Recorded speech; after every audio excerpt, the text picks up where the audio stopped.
Explain how snow can make sounds like crunching or squeaking. Ooh, I crunching or like that one. squeaking? That is a Yeah. really, really good question.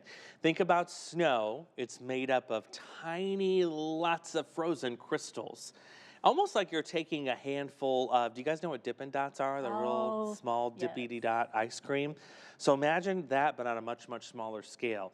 And you're taking it and you're crunching it together. It's all those ice crystals crunching together.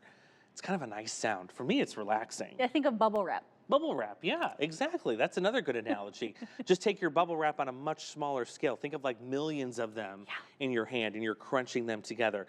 When it comes to making that squeaking noise, you're going to find that a lot of times on ice when you're walking on the snow on the ice because of those different particles rubbing together. So that's a great question.